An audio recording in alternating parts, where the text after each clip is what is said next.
Shalom pemirsa Pijar TV, apa kabarnya? Senang sekali kita berjumpa kembali dalam program Ku Tahu Yang Kupercaya.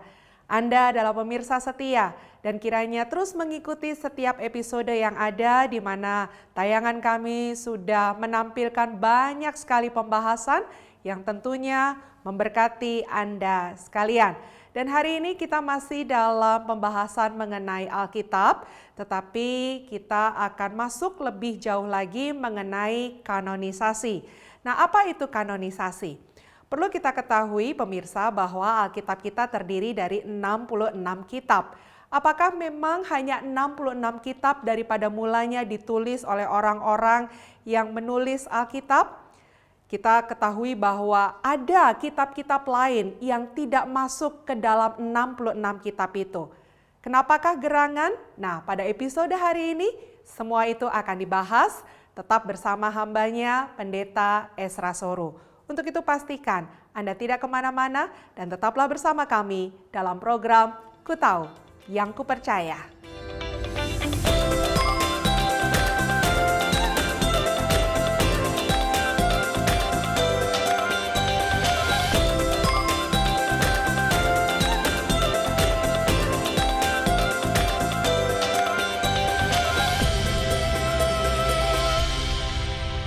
Yang dikasihi Tuhan, senang sekali kita boleh ada kembali dalam program Ku Tahu Yang Kupercaya di Pijar TV, satu program yang berusaha untuk mengajarkan kebenaran-kebenaran Kristiani kepada kita supaya makin hari kita makin bertumbuh dalam kebenaran dan tahu apa yang kita percayai.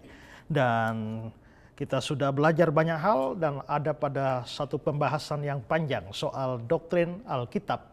Dan kita sudah membahas banyak hal seputar Alkitab dari episode ke episode. Apabila saudara sekalian mendengar pelajaran-pelajaran kami dan mempunyai pertanyaan, kami juga berikan kesempatan kepada saudara untuk mengajukan pertanyaan dengan mengirimkan pertanyaan berupa SMS ke nomor HP yang tertera di layar kaca Anda, dan kami akan berusaha menjawab setiap pertanyaan Anda. Bukan hanya yang bertanya, tapi juga yang ingin didoakan, yang punya problem atau beban berat yang mau dibantu di dalam doa. Kami tim Pijar TV siap mendukung Anda dalam doa. Anda pun dapat mengirimkan pokok doa Anda dengan SMS ke nomor yang tertera di layar kaca ini. Dan doa kami adalah supaya apa yang kami lakukan boleh jadi berkat bagi kita bersama. Baik saudara pemirsa, kita akan kembali pada bagian ini untuk belajar lebih dalam soal Alkitab. Dan sekarang kita akan membahas satu topik, yaitu soal infallibility dan inerensi Alkitab, atau disebut juga ketidakbersalahan Alkitab. Nah, tadi saya menyebutkan dua istilah ya, infallibility dan inerensi Alkitab.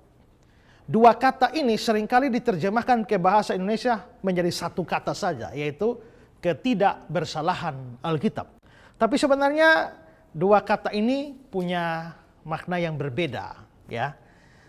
Kalau infallibility itu berbicara soal potensi atau kemampuan, sehingga sesuatu disebut infallible jika dia tidak memiliki kemampuan atau potensi atau kemungkinan untuk salah. Sedangkan inerensi itu berhubungan dengan kontennya, dengan isinya, di mana faktanya dia tidak salah. Ini dua istilah ini ya, antara inerensi Alkitab, infallibility Alkitab, dan inerensi Alkitab. Yang inerensi itu bicara soal tidak salahnya. Tapi infallible itu bicara soal tidak mempunyai potensi salah. Bapak, 5 tambah 5 berapa? 10. Ibu kota Indonesia? Jakarta. Jakarta. Benar ya? Tidak salah ya? Waktu Bapak menjawab 5 tambah 5, 10, ibu kota Indonesia adalah Jakarta. Bapak tidak salah. Bolehkah kita menyimpulkan bahwa Bapak ini tidak bisa salah? Tidak.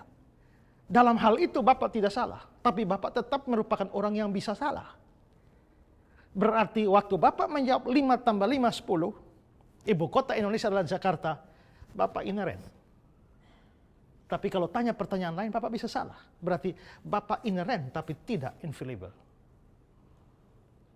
Paham ya? Pada waktu saya menjawab pertanyaan, saya bisa benar. Tapi saya bukan orang yang tidak bisa salah. Saya juga bisa salah. Berarti dalam hal tertentu saya ineren, tapi bukan infallible. Tapi itu beda dengan Alkitab. Alkitab ini dijelaskan dalam dua istilah ini. Alkitab ineren artinya isinya tidak salah, tapi juga infallible. Bukan hanya tidak salah, tapi tidak bisa salah. Kalau saya tidak salah, tapi bisa salah. Alkitab tidak salah dan juga tidak bisa salah. Jadi pada waktu kita membicarakan soal ketidakbersalahan Alkitab, sebenarnya ada dua hal itu yang penting. Hanya memang dalam bahasa Indonesia, orang seringkali menggabungkan dua istilah itu, sama-sama berarti tidak bisa salah atau ketidakbersalahan Alkitab.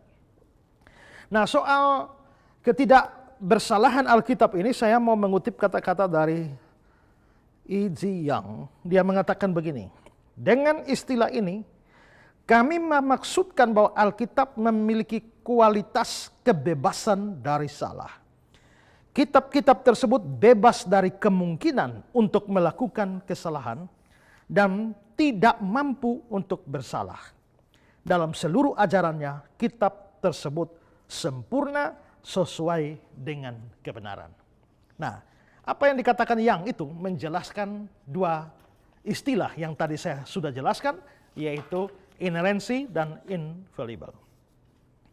Nah, sekarang saudara memperhatikan, karena apa yang saya jelaskan ini adalah sesuatu yang sangat penting.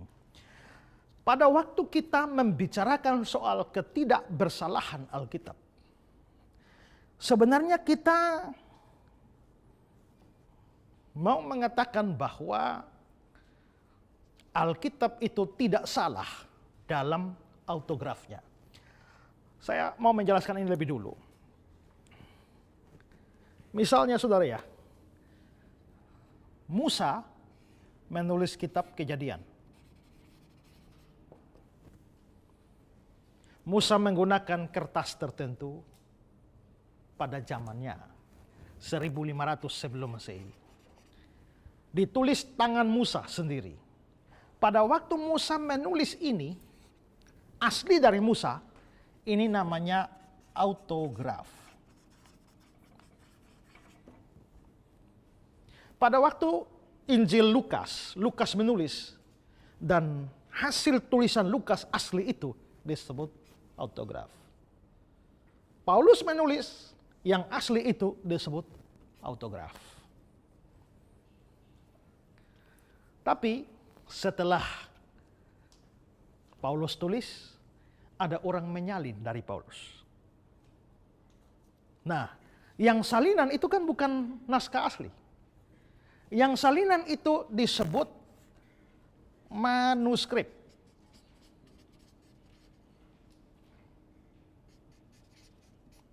Atau bisa juga kita sebut sebagai salinan Alkitab.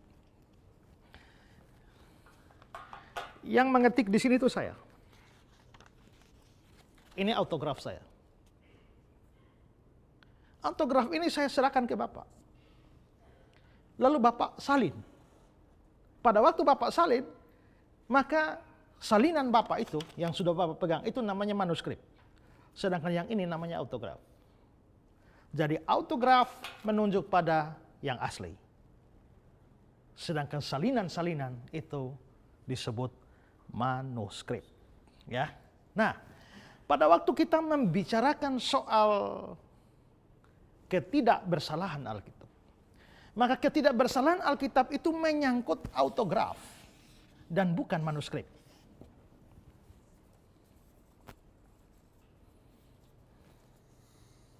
Yang saya tulis ini, katakanlah ini namanya firman Ezra.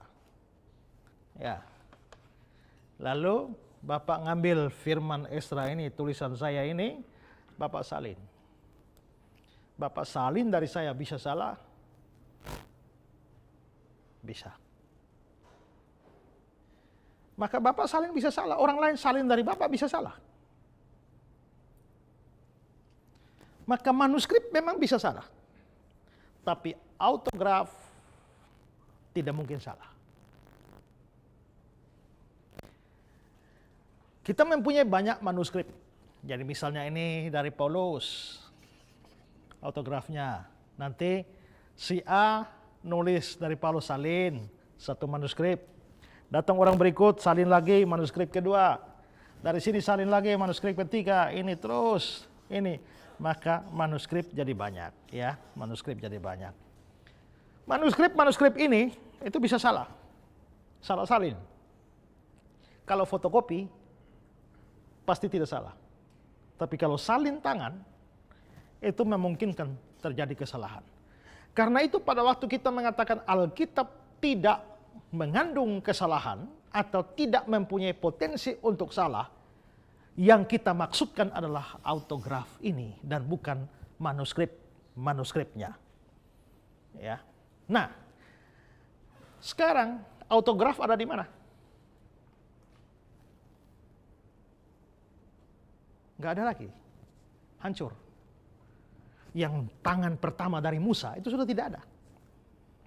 Tangan pertama dari Matius, Markus, Lukas sudah tidak ada. Yang dipunyai sekarang ini adalah salinan-salinan.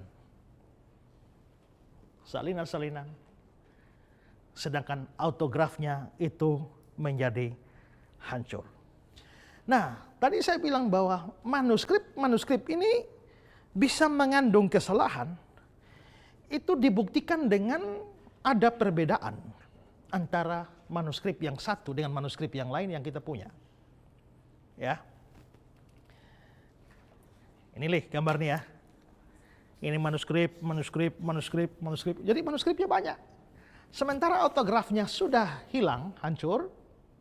Manuskripnya banyak. Tapi ternyata dalam hasil penelitian, manuskrip yang ini bisa beda dengan manuskrip ini. Padahal mereka ambil dari sama. Kalau ini bisa beda dengan ini, artinya salah satu di antaranya salah.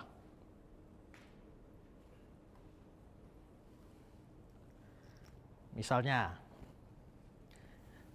autograf, muncul manuskrip, dari manuskrip ini muncul manuskrip A, lalu muncul manuskrip B. Tahu-tahu ada satu kalimat muncul di sini, tapi tidak ada kalimat itu di sini.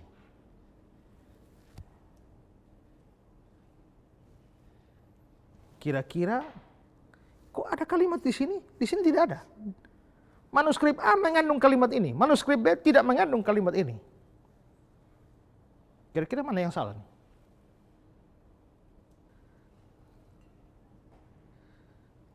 Apakah memang aslinya ada kalimat itu, tapi manuskrip B yang tidak punya?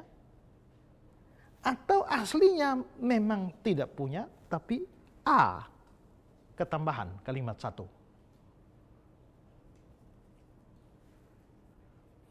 Itu fakta. Itu fakta bahwa kita memang mempunyai manuskrip yang seperti itu. Nah, dalam hal ini, lembaga Alkitab yang menerjemahkan Alkitab berdasarkan manuskrip itu kadang-kadang menemukan ada contoh-contoh seperti itu.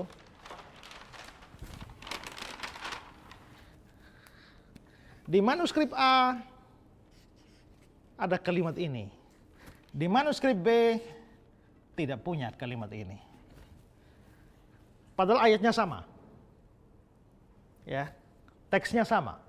Pada waktu mau diterjemahkan ke dalam Alkitab, kira-kira kalimat itu dibuang atau tetap dipakai?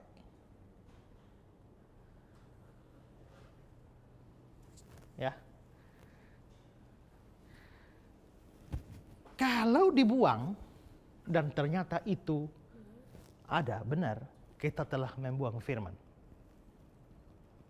Kalau ditambah dan ternyata aslinya tidak ada, kita telah menambahi firman. Nah, ini menjadi rumit. Supaya tidak terjadi demikian, maka lembaga Alkitab mempunyai satu cara. Tugas kita itu adalah menerjemahkan, bukan menentukan mana yang ada, yang sesungguhnya ada di autograf dan mana yang tidak. Untuk mengatasi hal seperti itu, maka lembaga Alkitab itu selalu menempatkan kalimat-kalimat yang terjadi perbedaan manuskrip. Itu di dalam satu tanda kurung yang tegak. Maka pada saat saudara membaca ayat Alkitab dan menemukan ada ayat Alkitab yang tanda kurungnya tegak, itu artinya ada problem manuskrip. Kalimat itu ada di manuskrip ini, tidak ada di manuskrip ini. Ada di sini, tidak ada di sini. Mari kita lihat contoh ya. Saudara pemirsa juga boleh sambil mendengar ini, saudara boleh buka Alkitab saudara sendiri untuk melihat langsung. Ya, mari kita lihat Matius pasal 17. Ayat 20 dan ayat yang ke-21. Matius 17, 20, 21. Silakan.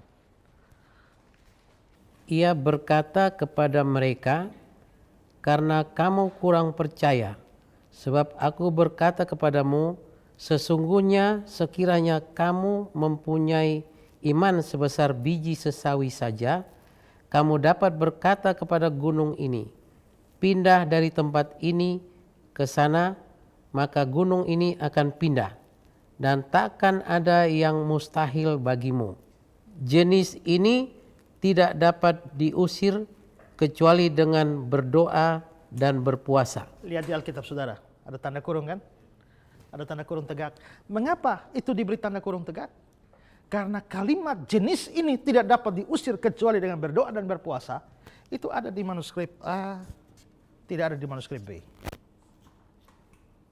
Problemnya seperti itu. Ya. Mari juga lihat Markus pasal 3, Markus pasal 9. Ayat 43 sampai ayat 46. Markus 9 ayat 43 sampai 46. Demikian firman Tuhan. Dan jika tanganmu menyesatkan engkau, penggalah, karena lebih baik engkau masuk ke dalam hidup dengan tangan kudung daripada dengan utuh kedua tanganmu dibuang ke dalam neraka, ke dalam api yang tak terpadamkan. Di tempat itu ulatnya tidak akan mati dan apinya tidak akan padam. Ya, sabar. Ayat 44, lihat di Alkitab saudara, tanda kurung tegak ya. Artinya manuskrip satu punya kalimat itu, manuskrip lain tidak punya. Terus, 45. Dan jika kakimu menyesatkan engkau, penggalah, karena lebih baik engkau masuk ke dalam hidup dengan timpang daripada dengan utuh kedua kakimu dicampakkan ke dalam neraka. 46. Di tempat itu ulatnya tidak akan mati dan apinya tidak akan padam. Ya, tanda kurung ya. Tanda kurung. Artinya kalimat itu ada di satu manuskrip, tidak ada di manuskrip lain. Ya. Sekarang 1 Yohanes 5 ayat 7 dan 8. Bapak baca 1 Yohanes 5, 7 dan 8. 1 Yohanes 5 ayat 7 dan 8. Sebab ada 3 yang memberi kesaksian. Sabar. Sebab ada 3 yang memberi kesaksian. Oke, itu jalan normal. Langsung ada dalam gurung. Apa? Di dalam surga, Bapa, Firman, dan Roh Kudus. Dan ketiganya adalah satu. Dan ada 3 yang memberi kesaksian di bumi. Tutup kurung. Terus? Roh dan air dan darah, dan ketiganya adalah satu. Berarti ayat 7b sampai ayat 8a itu ada dalam tanda kurung. Ada manuskrip yang punya kalimat itu, ada manuskrip yang tidak punya kalimat itu. Markus pasal 11 ayat 26. Tetapi jika kamu tidak mengampuni, maka Bapamu yang di sorga juga tidak akan mengampuni kesalahan-kesalahanmu. Lihat, tanda kurung tegak semua ya. Ya, tegak. Ada yang punya manuskrip kalimat itu, ada yang tidak punya. Markus 14 ayat 68. Markus 14 ayat 68. Tetapi ia menyangkalnya dan berkata, aku tidak tahu dan tidak mengerti apa yang kau maksud. Lalu ia pergi ke serambi muka dan berkokoklah ayam. Dan berkokoklah ayam. Itu khusus dan berkokoklah ayam, itu kurung tegak. Ada yang punya, ada yang tidak punya. Markus 15, 27, 28. Markus 15, 27, 28. Bersama dengan dia disalibkan dua orang penyamun, seorang di sebelah kanannya dan seorang di sebelah kirinya. Demikian genaplah nats Alkitab yang berbunyi, ia akan terhitung di antara orang-orang durhaka. Ya, dalam tanda kurung tegak ya. Pemirsa pun bisa lihat di Alkitab masing-masing ada tanda kurung seperti itu. Nah, mengapa? Itu memang sengaja ditaruh oleh lembaga Alkitab. Karena kalimat itu di manuskrip ini ada, di sini tidak ada. Lembaga Alkitab tidak mau menghapus. Dan juga tidak mau menulis biasa. Kalau menulis biasa, orang pikir memang tidak ada problem. Dan ada. Tapi kalau dihapus, jangan-jangan ada. Sebetulnya gampang kan? Ngecek ada atau tidak. Ngeceknya di mana? Autograf. Masalahnya autograf sudah hancur.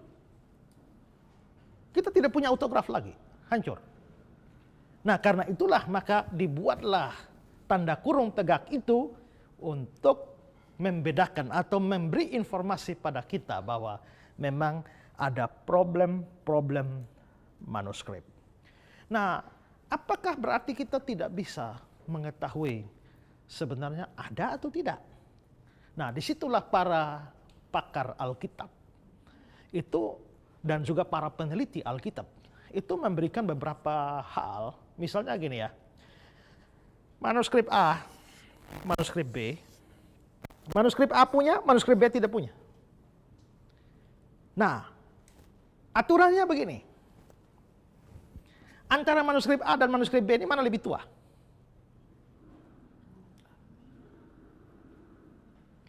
Kemungkinan gini ya, saudara dengar saya ngajar ya.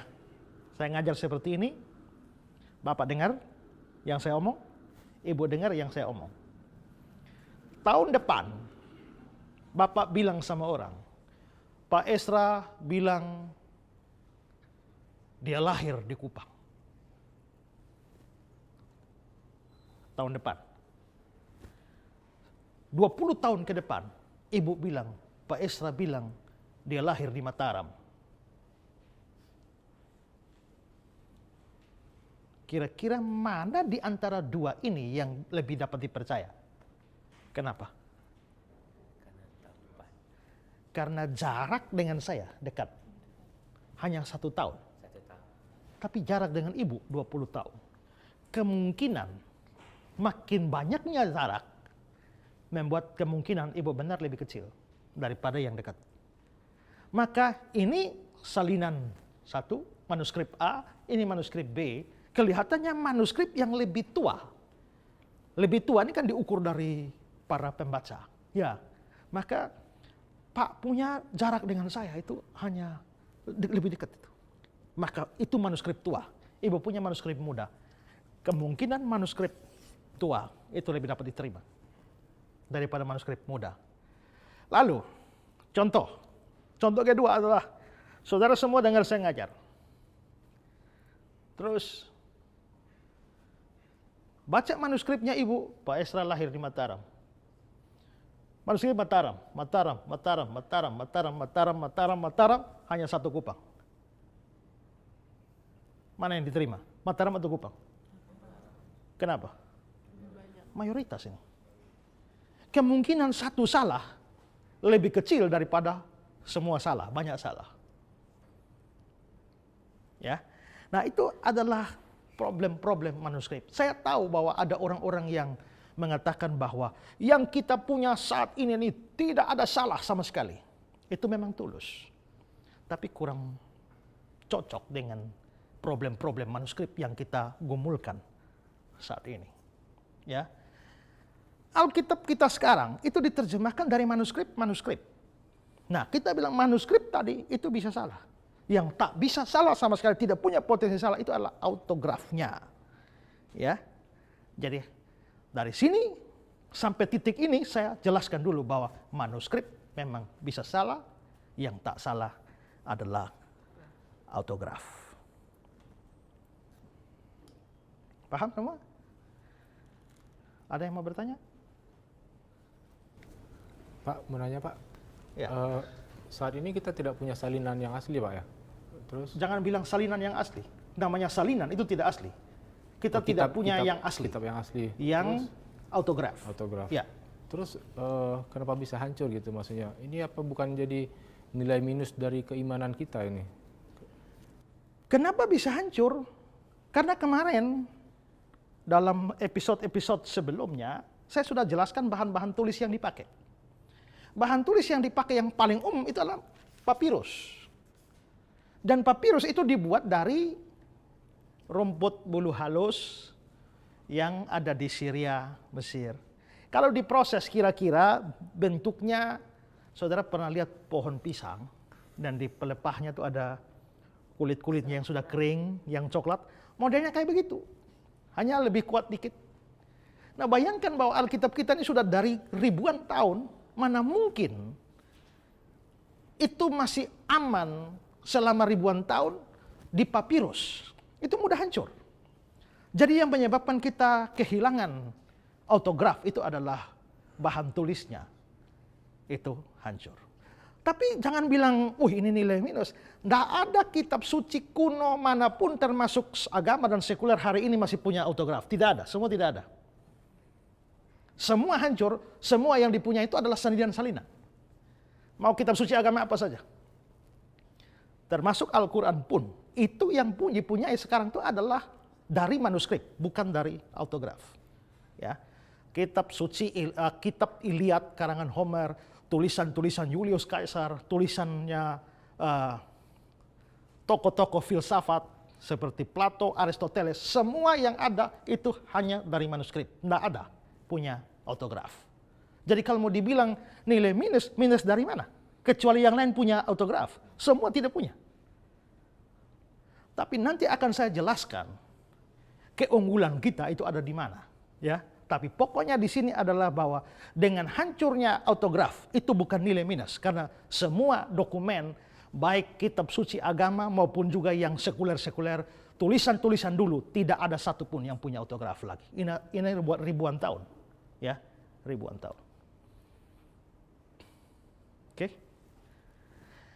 Nah, tapi mungkin kita perlu memikirkan satu hal. Ada orang pernah tanya sama saya, Pak, mengapa Allah tidak melindungi manuskrip-manuskrip sehingga bebas dari salah? Kalau autograf, saya sudah jelaskan dalam episode sebelumnya, penulisan Alkitab itu inspirasi, maka tak mungkin salah. Ada pengaruh adikodrati, pengaruh supranatural sehingga penulis Alkitab tidak bisa salah. Mengapa inspirasi hanya berkaitan dengan penulisan dan bukan penyalinan? Terus terang saudara, ini kita tidak tahu apa jawaban sesungguhnya. Tapi di sini saya cuma mau mengutip kata-kata dari seorang teolog namanya William Seth. William Seth memberikan penjelasan seperti ini. Mengapa Allah tidak mengilhami para penyalin sama seperti para pengarang orisinil? Mengapa dia mulai dengan ketidakbersalahan yang mutlak dan mengakhiri dengan kebersalahan yang relatif? Karena alasan yang sama di mana dia biasanya mulai dengan hal-hal supranatural dan mengakhiri dengan hal-hal yang natural atau alamiah. Sebagai ilustrasi, pendirian pertama dari gereja, baik perjanjian lama, perjanjian baru, ditandai dengan mujizat-mujizat. Tapi perkembangan gereja hanya ditandai dengan pekerjaannya dalam alam, providensi dari kasih karunia. Mujizat itu dibutuhkan untuk memulai kerajaan Allah dalam dunia yang berdosa ini. Tapi tidak dibutuhkan untuk kelanjutan dan kemajuannya. Dan hal yang sama juga benar untuk wahyu Allah dalam firman tertulis itu. Dia harus mulai dengan mujizat. Kebenaran dan fakta dari agama yang diwahyukan berbeda dengan yang alamiah. Harus diberikan secara supranatural kepada beberapa orang tertentu yang dipilih secara khusus untuk tujuan ini. Pengilhaman termasuk kategori mujizat. Ini sama mujizatnya dengan pembangkitan orang mati. Karena itu mengharapkan bahwa Allah terus mengilhami para penyalin setelah memberikan kepada nabi-nabi dan rasul-rasul, sama seperti mengharapkan bahwa karena pada abad pertama dia memberikan kuasa pada manusia untuk membangkitkan orang mati, dia akan terus melakukan hal itu dalam semua abad. Maksud set adalah bahwa kelihatannya cara kerja Allah adalah memulai sesuatu dengan supranatural dan lalu menjadi natural. Membangkitkan orang mati itu ada dalam sejarah gereja, ya. Nah, tapi apakah kita mau berkata karena dulu Allah membangkitkan orang mati sekarang juga harus? Nggak harus. Makanya banyak orang mati tidak bangkit-bangkit kan? Ya. Jadi Set hanya mau mengatakan demikian sehingga dia mengatakan bahwa pada mula penulisan kitab suci sesuatu yang supranatural terjadi, yaitu pada saat diberikan inspirasi dalam penulisan. Tapi selanjutnya Allah tidak melakukan seperti itu bagi para penyalin, sehingga para penyalin itu bisa menyalin atau salah menyalin. Tapi saudara ya, kalau autograf sudah tidak ada, lalu manuskrip ini bisa salah, apa gunanya kita mempercayai ketidakbersalahan Alkitab? Toh yang ini bisa salah, yang di atas tidak ada lagi. Apakah tidak berguna? Tidak juga, karena kalau kita mempunyai kepercayaan pada ketidakbersalahan pada autograf, maka pada waktu kita menemukan ada perbedaan di dalam manuskrip, kita dengan mudah mengatakan manuskrip memang bisa salah, autograf pasti tidak. Jadi itu jelas kepercayaan kepada ketidakbersalahan pada autograf itu juga penting bagi kita. Oke, ini cukup berat pelajaran ini. Ada mau bertanya? Silakan. Ya. Tadi Bapak bilang di manuskrip ada terjadi kesalahan ya. Bagaimana bisa masuk kesalahan itu ke dalam manuskrip itu? Ya, kadang-kadang ada kalimat tertentu di sini ya. Kok di sini kok tidak masuk ya? Kenapa? Kenapa tidak masuk? Ada banyak hal yang bisa menyebabkan itu. Misalkan, kalau saya punya satu teks di sini, ibu fotokopi, pasti sama ya? Tidak mungkin tidak sama ya? Kalau sampai fotokopi keluarnya lain, bukan fotokopi namanya itu. Tapi zaman dulu belum punya fotokopi, nyatet, salin. Nah, ingat bahwa yang menyalin khusus untuk manuskrip PB, yang menyalin itu bukan pakar. Orang-orang biasa lah yang menyalin. Nanti kalau khusus perjanjian lama ada pakarnya, nanti sebentar akan saya jelaskan. Tapi untuk PB itu biasa orang-orang biasa, dan mereka tidak pernah berpikir untuk menyalin bagi banyak orang. Mereka berpikir menyalin untuk diri sendiri. Nah, kadang-kadang waktu mereka menyalin, kan tulisan tangan, ibu nulis kan pakai tulisan tangan ibu, nyalin. Sampai kalimat tertentu, ibu kepengen, untuk kepentingan pribadi ibu nambahi keterangan. Coba saya pinjam Alkitab Bapak.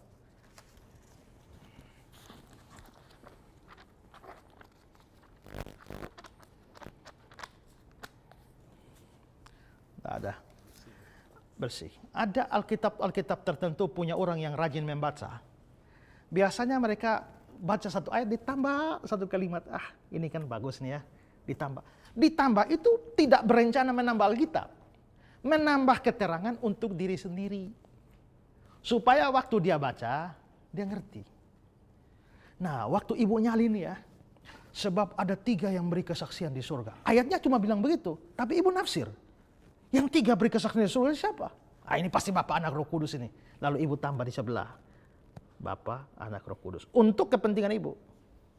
Waktu ibu mati, ketemulah teks itu oleh anaknya ibu. Waktu anaknya pikir, waktu baca dan nyalin lagi, dia tidak tahu bahwa itu hanya catatan tambahan. Waktu dia nyalin, dia pikir asli, masuklah ke dalam manuskripnya dia. Jatuh lagi ke temannya. Nyalin lagi, sudah, ikut sudah. Maka muncullah satu kalimat. Sedangkan bapak yang ini nyalin tidak kasih keterangan. Ikut lurus saja. Waktu ikut lurus, maka manuskrip yang di sini memang nggak ada kalimat itu. Tapi manuskrip yang ini, ada. Karena yang pertama beri keterangan. Nah, jadi itu bukan sengaja menambahi firman. Itu karena memang nulis untuk kepentingan sendiri. Kalau sekarang di Alkitab kita tambahin tulisan kan gampang dibedakan. Oh ini cetakan lembaga Alkitab. Kalau kita nambah tulisan kita kayak cacing-cacing begitu kan juga langsung kentara kan. Tapi kalau itu ditambahi dengan orang dan tulisannya sama. Ya. Kadang-kadang nyalin kelewatan satu baris. Waktu kelewatan satu baris, waduh, kelewatan. Terus supaya tidak kelewatan, dia bikin catatan di bawah, tambah. Kan untuk diri sendiri dia ngerti. Tapi begitu manuskrip itu jatuh ke tangan orang lain nyalin, dia tidak memperhatikan kalimat itu. Kalimat yang tidak ada. Nah, itu yang menyebabkan terjadi manuskrip yang satu punya, manuskrip yang lain itu tidak punya. Jadi memang ada kesalahan. Oke? Saya mau tanya, siapa yang sudah tergoncang imannya?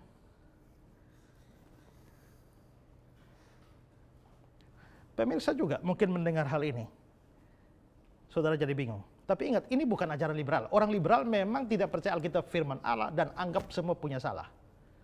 Itu beda dengan orang-orang yang Injili, yang percaya Alkitab firman Allah tidak bisa salah, tapi kita tidak bisa tutup mata dengan mengabaikan perbedaan manuskrip. Ya. Saudara jangan kira bahwa ini hanya Alkitab. Nah, coba bikin ujian yang sama untuk setiap kitab suci agama. Jangan pakai iman loh, pakai ilmiah. Kalau omong iman, kita bisa percaya ini ya. Tapi kalau pakai ilmiah, pakai standar ilmiah yang sama untuk menguji setiap kitab yang ada. Baik kitab suci agama, kitab suci sekuler, kitab-kitab sekuler. Uji. Tadi saya bilang, tidak ada yang punya autograf, semua punya manuskrip. Dan uji manuskrip. Nanti sebentar, saya akan memberikan perbandingan manuskrip-manuskrip. Dan kita melihat, kitab mana di dunia ini yang unggul dari sisi manuskrip-manuskrip. Ya. Tapi saudara, jangan khawatir kalau ada kesalahan-kesalahan yang saya bilang. Kenapa? Dua hal. Pertama, persentasi kesalahan manuskrip kita sangat kecil. Tidak sampai 1%. Tidak sampai 1%. Di bawah 1%. Persentase kesalahan manuskrip. Dan kedua adalah bahwa dari penelitian seluruh manuskrip tidak ada kesalahan fatal. Kesalahan itu ada pada kalimat-kalimat yang tidak terlalu penting, atau pada angka-angka, atau pada keterangan, beberapa keterangan. Tapi tidak fatal sampai pada masalah doktrin. Tidak. Tidak bisa tahu-tahu ada Yesus bukan Tuhan, tahu-tahu ada manuskrip bilang Yesus Tuhan. Tidak ada. Kesalahan-kesalahan yang bersifat doktrinal sama sekali tidak ada. Penelitian soal manuskrip-manuskrip menunjukkan bahwa kepercayaan, dasar kepercayaan Kristen yang sekarang itu masih sama dengan kepercayaan ribuan tahun yang lalu. Tidak ada perubahan. Ya, tidak ada perubahan di dalam aspek dasar atau aspek fondasi dari iman Kristen. Nah, sekarang saudara, saya menjelaskan ini, perhatikan sungguh-sungguh.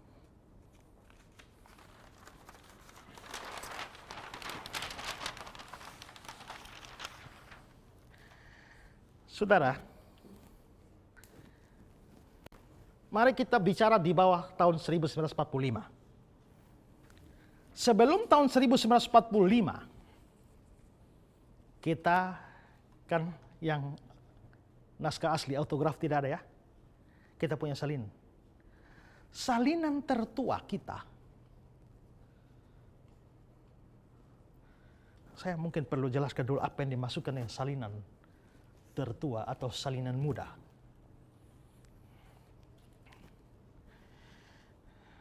Kita ada di tahun 2019. Ya. Saudara semua dengar saya ngajar, semua nyatet. Semua nyatet. Waktu terus berjalan, sampai tahun 2100. Di sini ada satu kelompok orang di tahun 2100. Mau cari tahu 2019 tuh Ezra ajar apa? Bagaimana cara cari tahu 2019 Ezra ajar apa? Lihat catatan-catatan orang yang pernah duduk diajar oleh Ezra. Nyari Bapak punya salinan. Ternyata sudah hancur salinannya. Ya. Cari punya Bapak punya sudah hancur, tapi sempat disalin oleh anak-anak Bapak. Manuskripnya bertambah. Ya kan? Ibu punya sudah hancur, tapi cucu ibu sempat punya. Berarti sekarang sudah banyak manuskrip. Dan dihitung manuskrip, ternyata masih ada catatan. Catatan dari tahun 2025 ada. Tapi ada catatan kedua, ini tahun 2040. Ada catatan tahun 2045. Kalau begitu, dari kacamata orang 2100, mana manuskrip tertua? 2025. Pelajarannya 2019, catatan tertua yang tertinggal, yang belum hancur adalah tahun 2025. Sedangkan ada catatan 2045, tapi sudah lebih mudah. Dari kacamata orang 2100, ada manuskrip tahun 2025, itu manuskrip tertua yang ada. Coba cari, ini kan 2019, jangan-jangan ada manuskrip tahun 2020. Cari hancur semua, sudah tidak ada. Ini hancur, manuskrip tertua 2025. Paham itu? Nah, sekarang sebelum tahun 1945, manuskrip kita Perjanjian Lama paling tua itu abad 9. Abad 9. Ini paling tua. Sebelum abad 9 kita tidak punya manuskrip. Hancur semua. Kita punya manuskrip abad 9. Ini namanya naskah Masoretis. Ya. Naskah Masoretis. Karena kita punya abad 9, naskah abad 9 ini, manuskrip abad 9, ini dipakai untuk menerjemahkan Alkitab-Alkitab kita sebelum tahun 1945. Semua terbitan Alkitab tahun 1945, sebelum itu mengacu pada manuskrip Masoretis. Ya. Lalu, pada tahun 1945, ada seorang anak gembala suku Badui, lagi gembalakan kambing domba di sekitar Laut Mati, lagi nganggur, ambil batu, lempar-lempar. Tiba-tiba brak, kayak bunyi sesuatu. Apa itu? Dia masuk ke lubang, cari. Dia menemukan ada tembikar-tembikar dari tanah liat. Banyak sekali itu. Apa itu? Rupanya dia lempar batu itu pecah. Lalu dia masuk di situ, dia lihat, ada gulungan-gulungan tulisan aneh yang dia tidak pernah tahu. Tulisan apa ini? Dia ambillah itu, bawa dia keluar.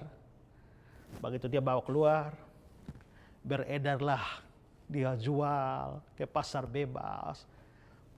Salinan ini, teks yang dia dapat di dalam tembikar ini, keliling di pasar bebas. Sampai jatuhlah ke tangan seorang imam gereja Ortodoks. Imam gereja Ortodoks itu aneh dengan teks ini. Apa ini tulisan ini? Lihat. Lalu dibawalah kepada pakar bahasa purba kuno. Jatuhlah kepada Profesor Eliezer Sukenik, pakar bahasa-bahasa tempo dulu. Dan betapa kagetnya dia. Ternyata seluruh teks itu adalah teks Alkitab Perjanjian Lama, seluruhnya minus kitab Ester. Wah, masuk laboratorium, tes, itu dari tahun berapa? Ternyata naskah itu berasal dari abad 2 sebelum Masehi. Berarti kita kira-kira 200 tahun sebelum Tuhan Yesus lahir. Maka ini disebut sebagai Dead Sea Scroll, naskah Laut Mati. Berarti kita punya sebelum 1945, tertua kita abad 9. Tapi sekarang kita menemukan satu manuskrip salinan lebih tua hampir 2000 tahun dari Masoretic text. Nah, kalau begitu kita tinggal uji saja kan. Kira-kira naskah abad 9 ini, Masoretic ini, yang menjadi dasar penerjemahan Alkitab, mari kita banding dengan 200 tahun sebelum Masehi. Sama enggak? Kalau banyak tidak samanya artinya Alkitab kita sudah berubah. Nah, maka diperiksalah. Bandingkanlah antara Masoretic text dan Dead Sea Scroll. Dan hasil perbandingannya seluruh kitab itu sama 99,5% sama. Ada perbedaan.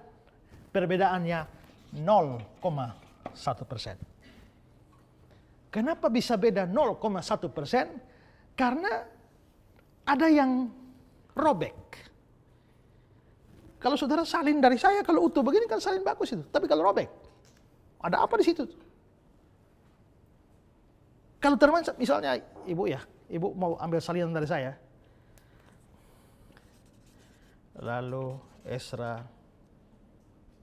makan robek hari itu. Makan apa ibu? Ibu mikir ya, makan apa ya Esra? Kalau pizza kok rasanya kecil ya kamu. Ini orang timur ini. Kayaknya suka makan jagung ini. Jagung lah diisi. Jadi makan jagung. Ternyata ditemukan teks yang lebih tua yang tidak robek. Ternyata Esra makan bubur. Maka di sini bubur, di sini jagung. Itu karena robekan-robekan begitu. Dan itu hanya 0,1%. Ya, 0,5% ya, 99,5% akurat. Itu berarti bahwa Alkitab Perjanjian Lama yang Bapak pegang hari ini boleh dikatakan sama dengan Alkitab Perjanjian Lama 200 tahun sebelum Tuhan Yesus. Maka tudingan orang agama lain bilang Alkitab kita dipalsukan, palsukan mana? Yuk bukti sejarah. Ya. Pertanyaan kita begini, kenapa ya kok bisa akurat? Karena yang menyalin naskah Masoretic itu bukan orang awam biasa. Beda dengan teks Perjanjian Baru. Teks Perjanjian Baru, ibu juga ngambil cucunya, ibu anaknya, orang-orang tidak berkompeten. Tapi naskah Masoretic itu disalin oleh orang-orang berkompeten. Namanya adalah grup Masorah. Itu grup khusus yang kerjanya menyalin Alkitab. Saudara mau tahu cara mereka salin Alkitab? Caranya begini. Ini ya, ini naskah asli. Satu orang baca, satu orang salin. Sekarang muncul salinan. Ini asli, ini salinan. Habis nyalin, mereka tidak berhenti. Ayo sekarang, hitung, ada berapa baris? 1, 2, 3, 4, 5, 6, 25 baris. Hitung di salinan, 25 enggak? Kalau 24 berarti ada masalah. Kurang satu baris, berarti ada yang kelewat. Kalau sampai 26 baris, kok bisa lebih banyak dari asli? Hitung, jumlah baris masih 25. Sekarang mulai, baris 1. Baris 1 berapa kata? 1, 2, 3, 4, 5, 6, 7. Hitung di sini. Sama, 20 kata. Hitung berapa huruf? Hitung berapa huruf? Sama. Baris kedua, berapa kata, berapa huruf? Sama. Setelah itu total seluruh isi ini, semua berapa huruf? Di sini misalnya 5.320 huruf. Kalau di sini 5.321, ada kelebihan 1. Jangan-jangan ngantuk waktu salin. Periksa ulang. Ini begitu ada perbedaan, dibuang. Salin ulang. Itu kerjanya orang Masorah. Maka sangat akurat. Naskah Masoretic sangat akurat. Itulah sebabnya begitu ketemu Dead Sea Scroll yang 200 tahun sebelum Tuhan Yesus. Kenapa bisa seakurat itu? Itu karena cara kerja begitu. Tapi Perjanjian Baru ini kan ya siapa saja bisa salin yang bukan pakar. Tapi apakah kalau begitu kita bisa meragukan perjanjian baru? Nanti saya buktikan. Ya, nanti saya buktikan.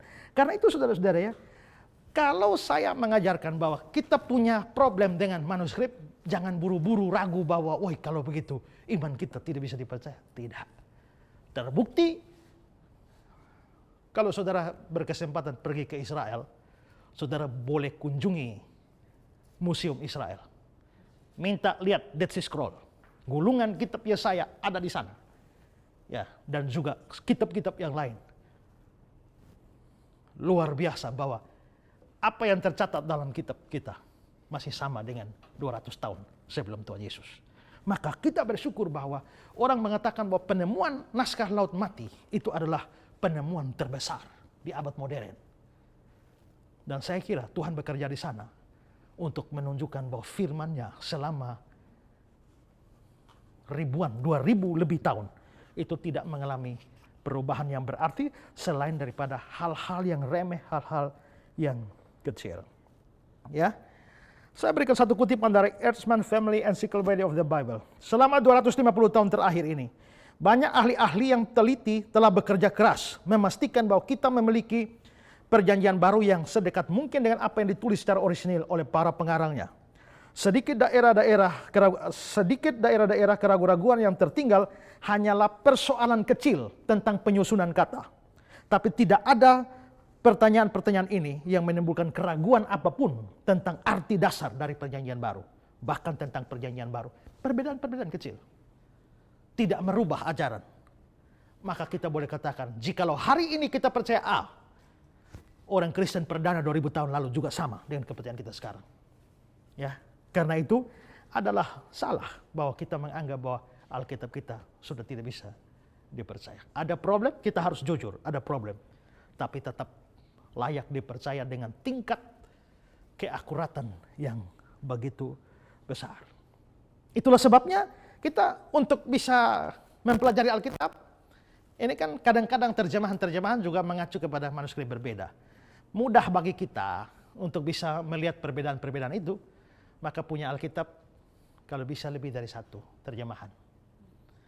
Di Alkitab Indonesia ada terjemahan baru edisi 2, terjemahan bahasa Indonesia sehari-hari, terjemahan lama, bahasa Indonesia masa kini, Alkitab kabar baik dari Kalam Hidup, belum lagi di Inggris ada King James, New International Version, New American Standard Bible, dan kita bisa mengacu dan mungkin dengan sedikit pemahaman bahasa asli, kita bisa melihat dan memahami teks-teks itu lebih baik.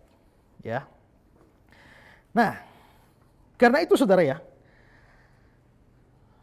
kepercayaan terhadap ketidakbersalahan Alkitab dengan mempertimbangkan problem-problem manuskrip seperti itu, kita masih harus tetap percaya bahwa Alkitab kita itu adalah firman Allah dan saudara, dia tidak mengandung kesalahan-kesalahan fatal. Bahkan ada banyak orang mengatakan terlalu banyak kontradiksi. Tidak, dengan tingkat keakuratan yang besar dan tingkat kesalahan yang persentase kesalahan yang begitu kecil, sebenarnya ada banyak dugaan kontradiksi yang sebenarnya bukan kontradiksi. Ya, hanya orang terlanjur tidak percaya Alkitab lalu menganggap bahwa semua di dalam salah. Padahal kita bisa menunjukkan bahwa tidak harus ada kontradiksi di sana. John Murray mengatakan, seringkali sekalipun kita tidak bisa menunjukkan keharmonisan kitab suci, tapi kita bisa menunjukkan bahwa di sana tidak harus terjadi kontradiksi. Ya. Ingat ya, berbeda bukan berarti bertentangan. Bisa saja Injil yang satu dengan Injil yang lain ada catatan berbeda, tapi tidak harus bertentangan. Saya hanya mau beri contoh saja. Coba mari kita lihat Matius pasal 5 ayat 1. Matius pasal 5 ayat 1, demikian firman Tuhan. Ketika Yesus melihat orang banyak itu, naiklah ia ke atas bukit dan setelah ia duduk, datanglah murid-muridnya kepadanya. Ini khotbah di bukit ya. Jadi Yesus naik ke atas bukit, lalu ngajar. untuk mengajar, Yesus naik ke atas bukit. Lukas 6 ayat 17, itu juga peristiwa yang sama. Coba baca Lukas 6 ayat 17. Lukas 6 ayat 17. Lalu ia turun dengan mereka dan berhenti pada suatu tempat yang datar.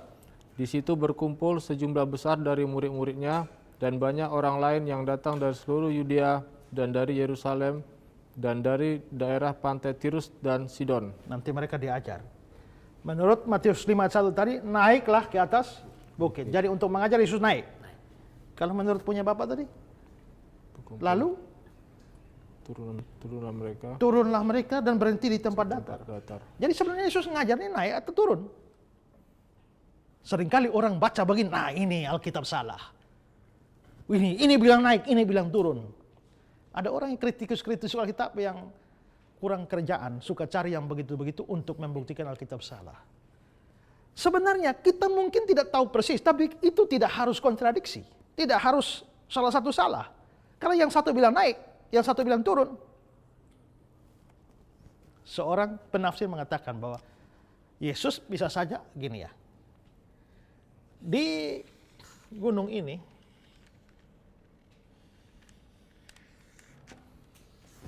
seperti ini. Yesus dan murid-murid.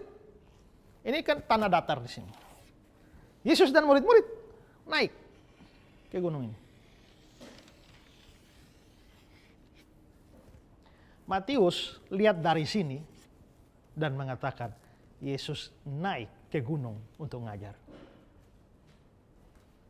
Karena lihat dari situ. Tapi Lukas tidak lihat dari sini. Lukasnya lihat ininya.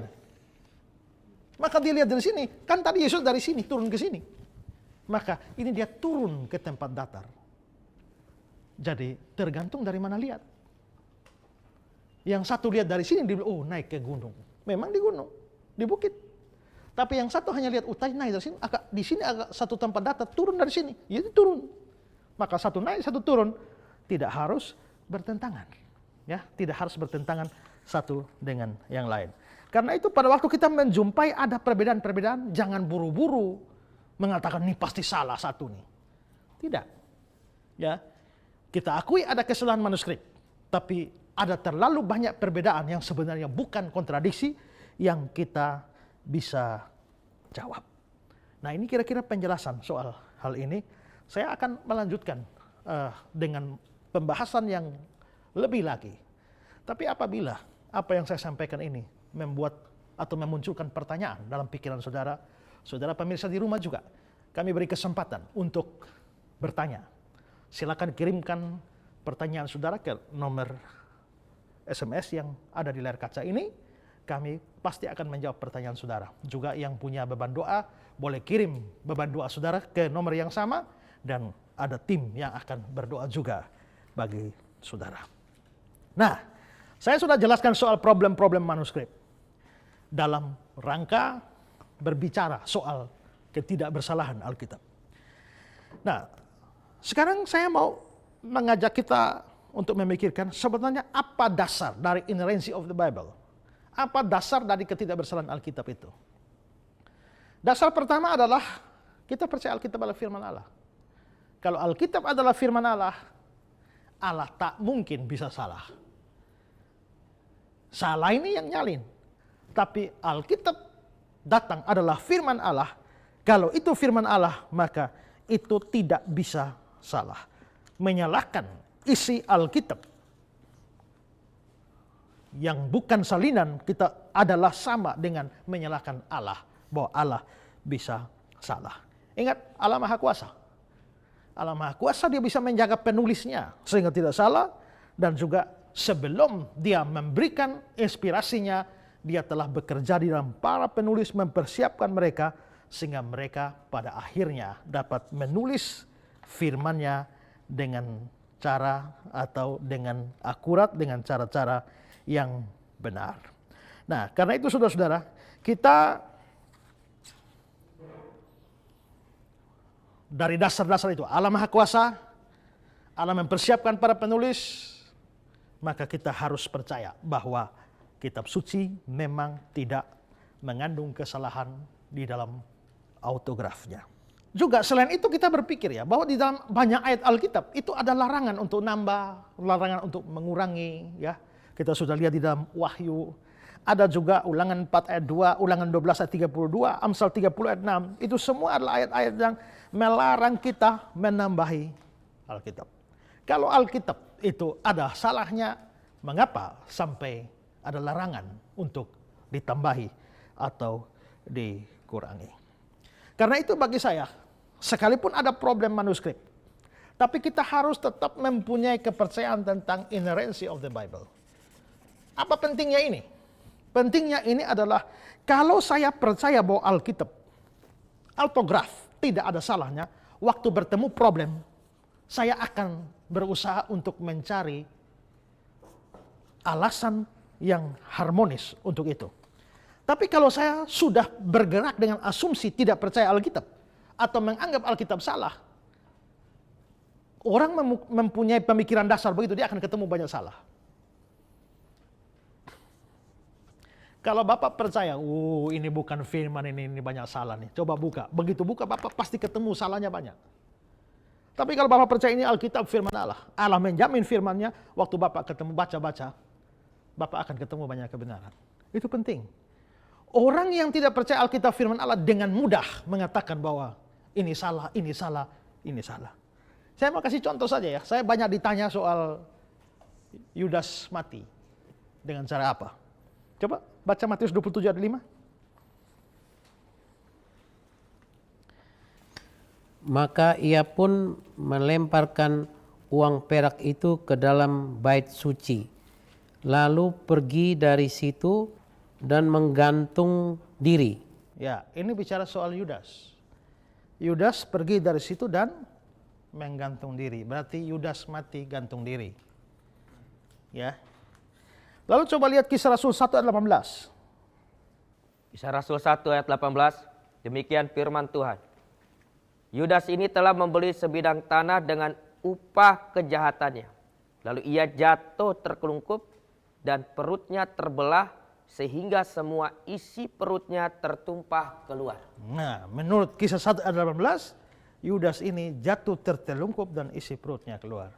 Sedangkan menurut Matius tadi, dia gantung diri. Ini Alkitab salah nih. Satu bilang gantung diri, satu bilang jatuh dan isi perut keluar. Dengan mudahnya orang bilang salah, padahal belum tentu salah. Saya ditanya begitu, saya bilang, enggak ada salahnya. Kenapa? Dua-duanya harmonis. Kenapa? Waktu Yudas gantung diri, Matius lihat. Lalu Matius nyatat waktu Yudas gantung diri. Tapi mungkin talinya putus atau pohonnya patah, jatuhlah mayat Yudas, isi perut keluar. Lukas lihat dan nyatet. Jadi Matius lihat yang ini, Lukas lihat yang ini. Tapi mereka bilang, Pak Esra ada mana ada itu pohon patah atau tali putus. Ya kan? Coba lihat Matius 27 ayat 51. Matius 27 ayat 51. Dan lihatlah, tabir bait suci terbelah dua dari atas sampai ke bawah, dan terjadilah gempa bumi, dan bukit-bukit batu terbelah. Waktu Yesus mati, Yudas sudah gantung diri. Waktu Yesus mati terjadi gempa bumi, bukit-bukit batu terbelah. Kalau bukit batu terbelah, pohon bisa patah nggak, Pak? Bisa. Oh bisa. Tali bisa terlepas? Bisa. Oh bisa. Jadi dia gantung diri. Begitu gempa bumi goyang-goyang, mungkin lepas talinya jatuh di sini, isi perut keluar di sini. Yang satu nyatet ini, yang satu nyatet ini. Apanya yang bertentangan? Nggak ada yang bertentangan. Ya. Nah itu pentingnya kita percaya inerrancy of the Bible. Kita akan bisa menjawab hal-hal yang kelihatannya kontradiksi di dalam Alkitab. Saudara, tadi saya sudah jelaskan soal perjanjian lama ya. Penemuan Dead Sea Scroll itu menunjukkan bahwa perjanjian lama kita begitu akurat, 99,5%. Tapi tadi saya singgung juga bahwa kita penyalin perjanjian baru itu bukan orang-orang pakar seperti orang-orang Masoret itu ya. Nah tetapi saudara, ini tidak berarti bahwa perjanjian baru kita tidak bisa dipercaya. Ada beberapa hal yang mari kita coba bandingkan antara Alkitab perjanjian baru dengan naskah-naskah kuno yang lain.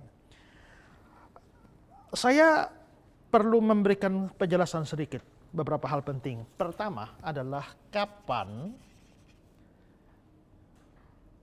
suatu kitab atau suatu buku ditulis. Kapan ditulis? Lalu salinan tertua yang ada itu kapan?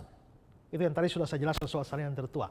Maka salinan tertua itu harus dipertimbangkan. Dan berikut adalah perbedaannya.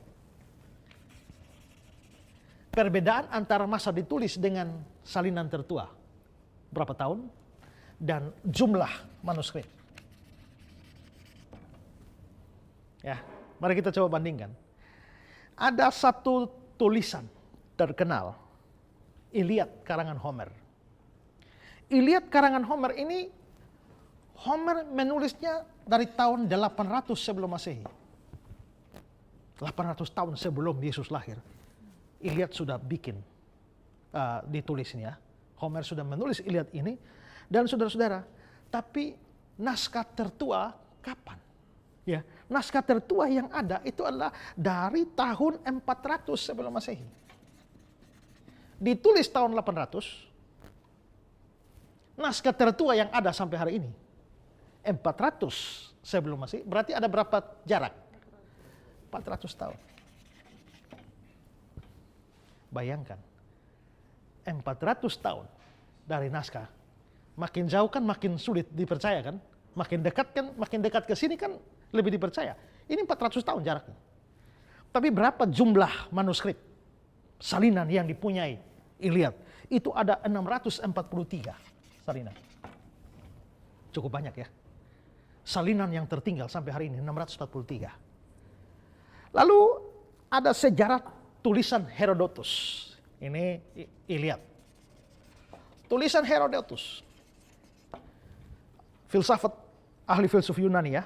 Itu ditulis dari kira-kira tahun 450 sampai 400 sebelum Masehi. Ya. Naskah tertua yang ada dari tulisan Herodotus itu tahun 900 Masehi. Berarti jaraknya dari asli ke salinan tertua itu ada 1350 tahun ada. Berapa jumlah manuskrip Herodotus yang tertinggal hari ini? Hanya 8. Sedikit sekali. Jauh dari Iliad. Ya. Lalu juga ada tulisan Thucydides. Thucydides ini itu waktu penulisannya ada sekitar tahun 480 sampai 425 sebelum Masehi. Ya. Naskah tertua yang ada 900 Masehi. Sehingga jaraknya ada kira-kira 1300 tahun. Lama. Berapa yang dipunyai? Hanya 8 manuskrip. Yang tersisa hari ini. Yang tersisa hari ini. Julius Caesar. Julius Caesar ditulis kira-kira tahun 400 sebelum Masehi. Naskah tertua yang ada tahun 900 Masehi. Artinya, ya, ada jarak kira-kira 1000 tahun di sini ya. Dari sebelum Masehi sampai Masehi loh. Ya, ada 1000 tahun dan jumlah manuskrip yang ada 7. Ini naskah kuno. Ya, naskah kuno. Al-Quran ditulis kira-kira tahun 610 sampai 640 ya. Dan naskah tertua yang ada, naskah tertua Quran yang ada itu kira-kira tahun 702 Masehi. Itu berarti ada jarak 92 tahun. Manuskrip Al-Quran yang ada sampai hari ini tidak lebih dari 50 manuskrip. Bagaimana dengan perjanjian baru kita? Perjanjian baru kita itu ditulis, mari kita ambil yang tertua. Surat Galatia itu diperkirakan ditulis tahun 54 sebelum Masehi. Seluruh perjanjian baru kita itu selesai itu kira-kira tahun 90-an lah. Hampir tahun 100. Ya. Itu perjanjian baru kita. Dan naskah tertua kita yang ada, naskah Injil Markus, itu kira-kira ada di antara tahun 60-an, 70-an. Ya, dan itu berarti bahwa kita jaraknya itu hanya sedikit sekali ya. Ini ditulis tahun 54, ada di sini. Lalu juga manuskrip seluruh Alkitab itu ada tahun 100. 100 Alkitab kita sudah lengkap. Naskah tertua 114 ada. Berarti hanya beda 14 tahun. Ya. Juga kita bisa lihat juga ada naskah-naskah beberapa buku kita berasal dari tahun 200. Itu jarak 100 tahun. Lalu lengkap juga ada tahun 250. Ada beda-beda, tapi itu berarti bahwa, perhatikan, kita beda dari 100 sampai 114, 14 tahun. Ini beda 400 tahun. 400 tahun, 1350, 1350, 1092, 14. Berapa jumlah naskah? Ini 643, 887, tidak lebih dari 50. Perjanjian baru, bahasa Yunani saja, sekitar 5.600. Ditambah dengan bahasa Latin dan bahasa yang lain, seluruh naskah perjanjian baru itu kira-kira 25.000 naskah. Saudara lihat, juara 1 ini 25.000, juara 2 600. Jadi kalau kita mau meragukan perjanjian baru, tidak mau terima, dianggap tidak asli lagi, buang ini semua, jangan percaya. Karena keakuratan perjanjian baru melampaui semua kitab kuno yang ada. Jadi kalau orang mau menolak perjanjian baru, dia harus tolak, jangan percaya sejarah apapun. Tapi kalau bisa percaya dari 400 tahun, kenapa tidak percaya yang begitu mudah, dekat sekali dengan aslinya. Ya, maka dari situ kita harus sungguh-sungguh percaya, bukan minus seperti Pak ini. Ya, kalau mau minus semua sudah tidak punya autograf. Kita semua hanya berlomba pada manuskrip. Dan kalau uji manuskrip, tidak ada satupun yang bisa mengalahkan perjanjian baru dari sisi jumlah manuskrip. Nah, sekarang saya akan berikan beberapa penjelasan tambahan seputar masalah inerensi. Pertama adalah bahwa dalam persoalan bilangan, pada waktu Alkitab mencatat bilangan-bilangan, tidak selalu Alkitab mencatat bilangan secara persis. Kadang-kadang dia mencatat hanya perkiraan atau pembulatan. Ya. Mari kita lihat contoh misalnya Keluaran 12 ayat yang ke-40.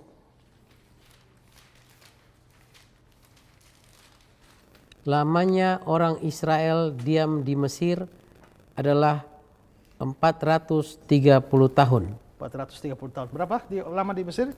430 tahun. Ya.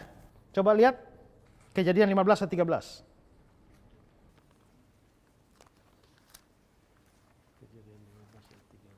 Kejadian 15 ayat 13. Demikian firman Tuhan kepada Abraham, ketahuilah dengan sesungguhnya bahwa keturunanmu akan menjadi orang asing dalam suatu negeri yang bukan kepunyaan mereka, dan bahwa mereka akan diperbudak dan dianiaya 400 tahun lamanya. 400 tahun. Tadi 430 tahun. Ya. Di Kejadian dibilang 400 tahun. Nanti di Kisah 7 ayat 6 juga dibilang 400 tahun. Jadi sama saja. Maka di sini ada 430, 400. Jangan dianggap ini Alkitab salah atau bertentangan. Tidak. Cara Alkitab menulis itu biasanya pembulatan. Jadi kelihatannya yang betul sungguh-sungguh itu adalah 430, tapi dalam bahasa pembulatan dibulatkan menjadi 400 tahun. Kayak guru-guru juga, kalau anaknya muridnya dapat 8,9 dibulatkan jadi 9. Itu biasa di dalam hal angka-angka. Yang kedua, juga pada waktu mengutip misalnya penulis perjanjian baru mengutip perjanjian lama, kadang-kadang tidak dikutip secara persis sama. Tapi mereka membahasakan dengan bahasa mereka tanpa mengubah makna dari ayat yang dikutip. Itu ada banyak contoh seperti itu dan kita perlu memberikan perhatian pada hal itu. Ya. Pak, saya mau bertanya. Ya. Mengapa ada ayat-ayat perjanjian baru yang menyatakan bahwa itu adalah kutipan tetapi tidak menemukan ayat aslinya di dalam perjanjian baru? Misalnya Matius 21 ayat 13 dan berkata kepada mereka, ada tertulis, rumahku akan disebut rumah doa, tetapi kamu menjadikannya sarang penyamun. Saya kok tidak menemukan rumahku akan disebut rumah doa, tetapi kamu menjadikan sarang penyamun di dalam kitab perjanjian lama. Padahal ada tertulis ya. Ya, ada tertulis. Matius 21 ayat 13, ada tertulis rumahku akan disebut rumah doa. Kamu menjadikan sarang penyamun. Memang, kalau saudara cari ayat ini di perjanjian lama nggak akan dapat. Kok tidak akan dapat kok dibilang ada tertulis? Nah, di sini kita harus memahami bahwa begini. Kita sekali lagi ya, seperti beberapa kali saya jelaskan, jangan memahami cara orang Yahudi berpikir itu dengan cara kita. Kita tuh bilang ada tertulis ya, mestinya cari di PL dapat dong. Tapi orang Yahudi bisa begini. Ini ada di sini. Dia ngambil sebagian kalimat dari sini, digabung dengan sebagian kalimat dari sini, lalu jadi satu ayat. Lalu dia bilang ada tertulis. Jadi tidak melulu bahwa ada tertulis di sini pasti ditemukan dalam satu ayat. Itu bisa merujuk kepada dua ayat yang digabung. Nah, sekarang kalimat tadi bilang apa? Ada tertulis, rumahku akan disebut rumah doa, tapi kamu menjadikan sarang penyamun. Satu, rumahku adalah rumah doa. Dua, kamu jadikan sarang penyamun. Sekarang mari coba kita lacak di dalam perjanjian lama. Coba lihat Yesaya 56 ayat 7.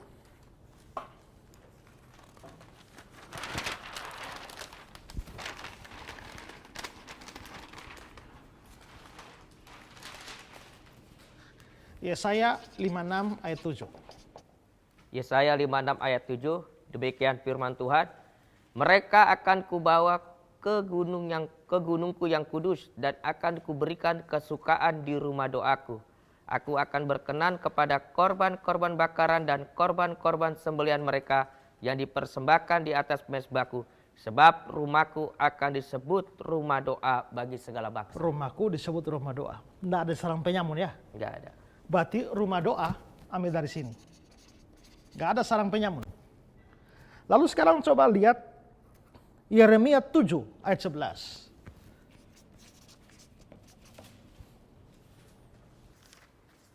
Yeremia 7 ayat 11. Demikian firman Tuhan. Sudahkah menjadi sarang penyamun di matamu rumah yang atasnya namaku diserukan ini? Kalau aku sendiri melihatnya semuanya, demikianlah firman Tuhan. Ada sarang penyamun ya? Rumah doa nggak ada ya? Di sini ada sarang penyamun. Yesaya bilang rumah doa, nggak ada sarang penyamun. Di sini sarang penyamun, nggak ada rumah doa. Tapi Tuhan Yesus kutip, rumah doa masuk, sarang penyamun masuk, dibikin satu kalimat, lalu bilang ada tertulis. Jadi itu ciri khas mereka. Mengutip tidak harus dari satu ayat, dua ayat digabung jadi satu. Makanya kalau hanya mau cari ayatnya di perjanjian lama persis begini tidak dapat. Tapi dia ada di dua ayat berbeda. Nah itu cirinya ya. Dan ada banyak contoh-contoh seperti itu ya. Dan saya kira saya tidak perlu memberikan contoh lebih banyak. Hal lain lagi adalah bahwa dalam tentang inerensi ini adalah ingat bahwa Alkitab kadang-kadang mencatat sesuatu bukan dalam realitas sesungguhnya, tetapi dari tangkapan indera. Misalnya begini, kalau kita lihat ya bahwa ada cerita di dalam kitab Yosua ya, bahwa Yosua berdoa, matahari berhenti di atas langit sana, berhenti, maka berhentilah matahari. Secara implisit artinya kita percaya bahwa matahari yang mengelilingi bumi. Ya, padahal menurut geosentris. Ya, heliosentris itu adalah bahwa ini yang berputar. Nah, kelihatannya Alkitab itu menjadi bertentangan. Mestinya bumi yang mengelilingi matahari. Mestinya bumi berhentilah.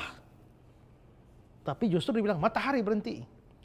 Memang, bumi yang mengelilingi matahari. Tapi yang kita lihat, waktu bangun pagi kan matahari di sana. Sore di sana. Alkitab tidak mencatat dari sudut pandang ilmu pengetahuan. Tapi dia mencatat dari sudut pandang tangkapan indrawi kita. Maka kita pun bahasa modern masih bilang matahari terbit, terbenam. Padahal mestinya kan yang putar itu kan bumi kita. Jadi juga dibilang bahwa bintang-bintang itu kecil, matahari besar. Padahal kalau mau uji kebesarannya, masih ada banyak bintang lebih besar dari matahari. Tapi kan yang kita nangkap ini kan bintang kecil sekali. Ya ditulis berdasarkan apa yang terlihat atau yang nampak kecil itu. Ya. Terakhir yang mau saya sampaikan adalah begini. Memang ada banyak kata-kata manusia, kata-kata setan di dalam Alkitab. Tapi itu tidak berarti bahwa Alkitabnya salah. Kata-kata setan dicatat secara benar. Kata-kata manusia bagaimanapun dicatat secara benar. Sehingga pada akhirnya semua kata-kata manusia, setan, entah benar atau salah tetap dicatat secara benar. Jadi Alkitab tetap benar dalam hal ini. Dan itu menjadi dasar bagi kita untuk inerrancy of the Bible atau ketidakbersalahan Alkitab.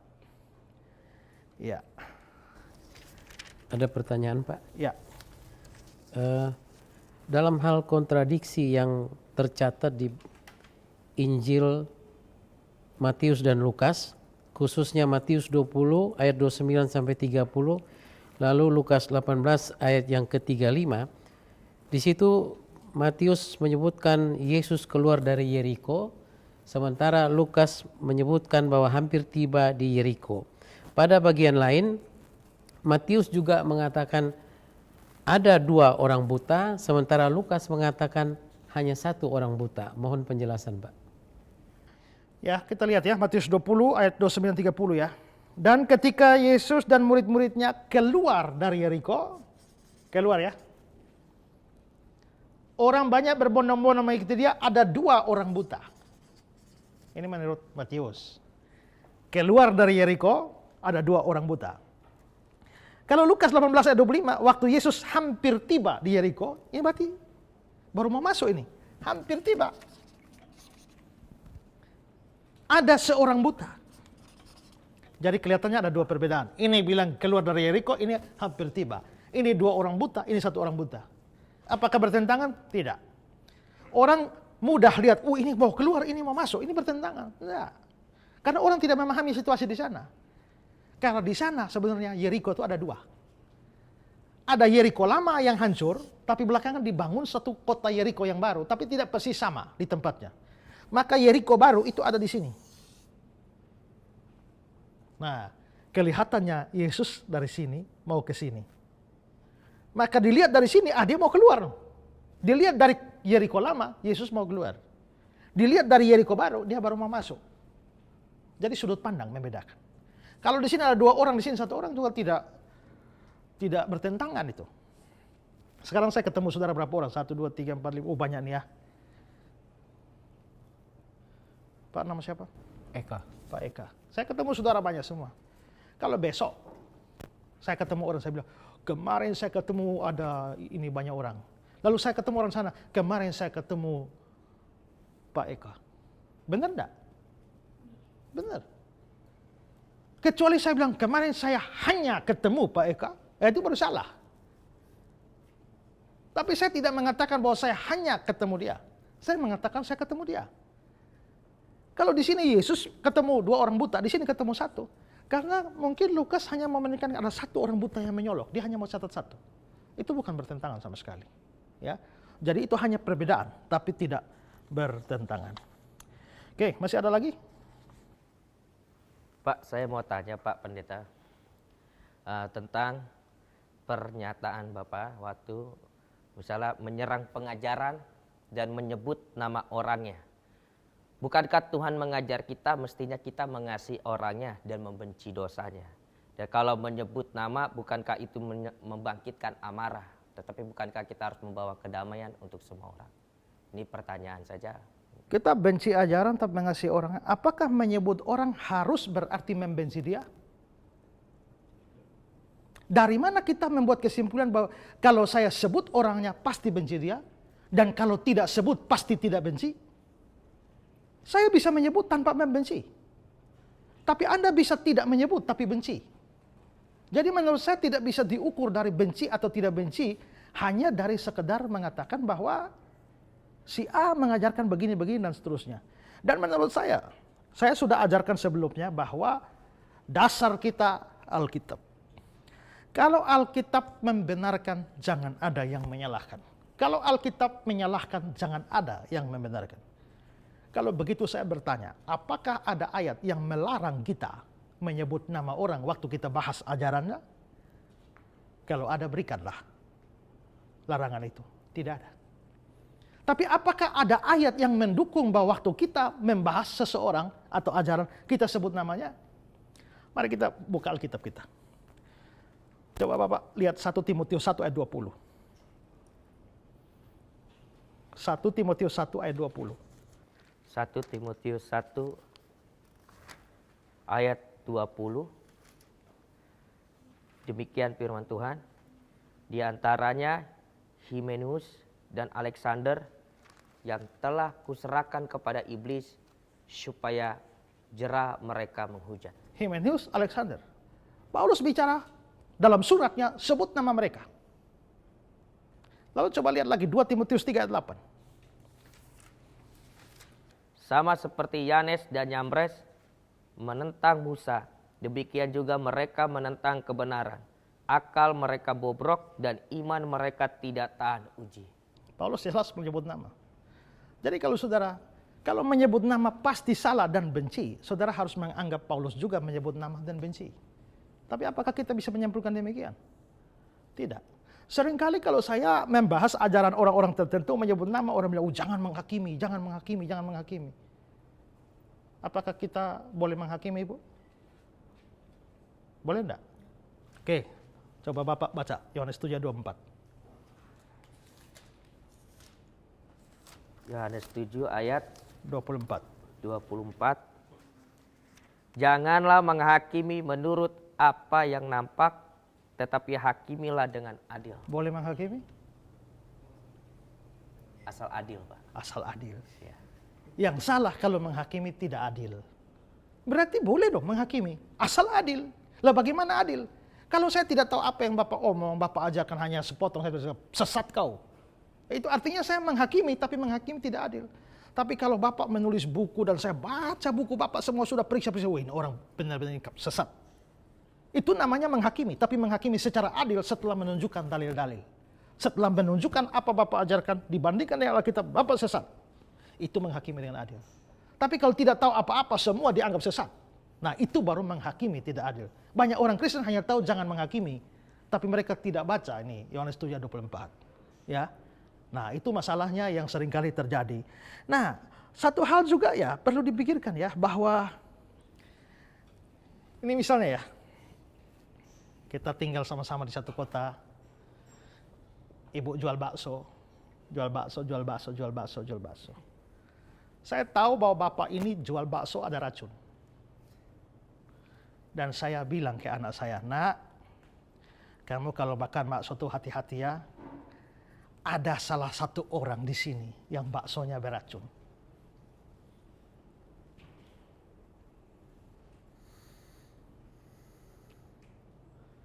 Atau saya bilang, nak, hati-hati ya. Bapak yang sana itu, yang pakai baju jeans itu baksonya beracun. Mana lebih menolong anak saya? Yang kedua, ketika saya sebut jelas, anak saya sadar itu. Tidak curiga yang lain, tapi langsung ambil langkah, ini hati-hati. Tapi kalau saya bilang, pokoknya ada. Waktu saya pokoknya ada, anak saya bingung. Yang mana? Makan aja di sini, mungkin ini tidak. Begitu makan, mati. Jadi sebenarnya penyebutan itu bukan untuk membangkitkan amarah sebenarnya. tapi itu adalah menolong orang untuk sadar. Mengapa? Kadang-kadang ajaran sesat itu begitu terselubung, sampai di mata orang awam itu tidak tahu persis. Saudara, kalau uang asli 100.000 itu warna merah, mau bikin uang palsunya warna apa? Kenapa tidak biru aja sekalian? Itu hanya orang bodoh yang bikin uang palsu begitu kan? Kalau uang palsu merah, bikin merah. Kalau ukurannya bentuknya segi 4, bikin segi 4, jangan bikin segi 3. Ya. Kalau fontnya jenis ini, bikin sama. Ketebalannya sama, semua sama. Nah, maka orang awam yang tidak ngerti, lihat uang palsu, hampir-hampir tidak bisa bedakan. Makanya banyak orang tertipu. Nah, ajaran sesat itu jangan berpikir bahwa pasti frontal dengan iman Kristen. Tidak, sangat mirip dengan Kristen. Nah, banyak orang awam tidak bisa bedakan. Kalau saya hanya sekedar bilang hati-hati ya, ada yang palsu. Nah, tapi kalau saya menilai dan tahu, saya bilang si A, pendeta A, ajarannya melenceng. Pada waktu saya katakan begitu, asal adil, maka menurut saya itu bukan membangkitkan amarah, tapi menolong karena mengasihi, tidak mau dia tersesat. Lagi pula, saya tidak selalu mengatakan orang sesat. Saya membedakan antara salah dan sesat. Itu harus beda. Kalau hanya kita beda penafsiran pada beberapa hal yang kecil, itu salah. Saya bisa salah, Pak bisa salah. Tapi kalau penyimpangannya sudah pada aspek yang dasar, misalnya Tritunggal, Yesus satu-satunya jalan, keselamatan karena iman. Kalau menyimpang dari yang dasar, itu namanya sesat. Kalau hanya orang beda baptisan dengan saya mungkin bisa menganggap nafsir salah. Tapi saya tidak anggap sesat gara-gara itu. Perjamuan, saya tidak anggap.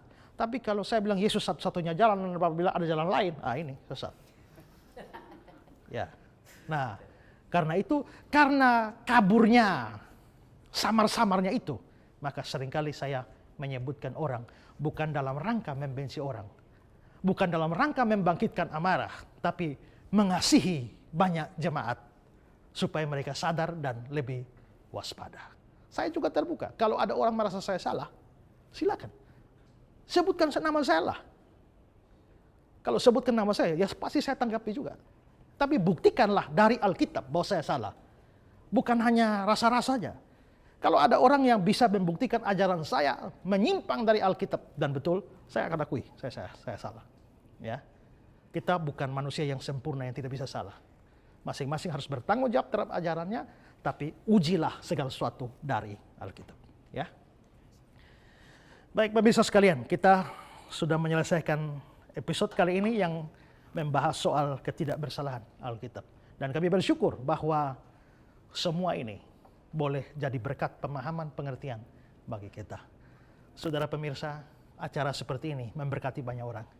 Dan acara seperti ini pun boleh hadir di hadapan pemirsa juga karena kerinduan orang-orang tertentu. Mereka rela memberikan uang mereka mendukung acara seperti ini.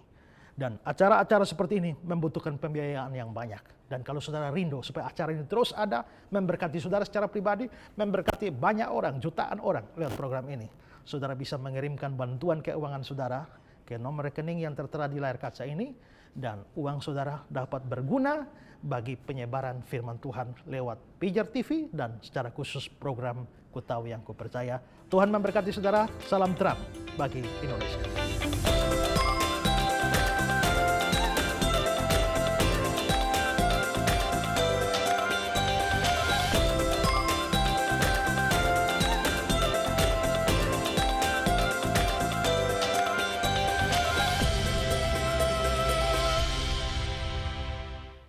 Pemirsa, Anda sudah mengetahui apa itu kanonisasi, bagaimana prosesnya, dan bagaimana hasil dari kanonisasi tersebut.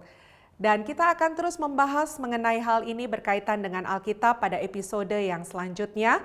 Dan untuk itu, jangan tertinggal, ikuti terus episode Ku Tahu Yang Ku Percaya, karena akan masih banyak lagi pembahasan-pembahasan yang akan menambahkan pengetahuan dan menguatkan iman kita berkenaan dengan firman Tuhan. Kami berterima kasih untuk partisipasi Anda sepanjang mengikuti program acara ini. baik kehadiran Anda untuk menyaksikan setiap tayangan yang ada dan juga dukungan dana yang diberikan bagi pelayanan operasional. Jika Anda ingin terus menjadi penopang dari pelayanan ini, salurkan dana Anda melalui rekening yang tertera di layar kaca, dan kami percaya bahwa setiap taburan tidak akan menjadi sia-sia. Atau Anda ingin memberikan tanggapan, saran, bahkan kritikan mengenai program ini, sampaikan juga lewat nomor SMS yang tertera di layar kaca. Tentunya kami berterima kasih untuk setiap yang Anda lakukan bersama-sama dengan kami, sehingga sampai hari ini Pijar TV tetap bisa mengudara menjadi berkat bagi Anda sekalian. Sampai di sini dahulu kebersamaan kita, sampai jumpa lagi pada kesempatan yang lainnya. Tetap semangat, Tuhan Yesus memberkati.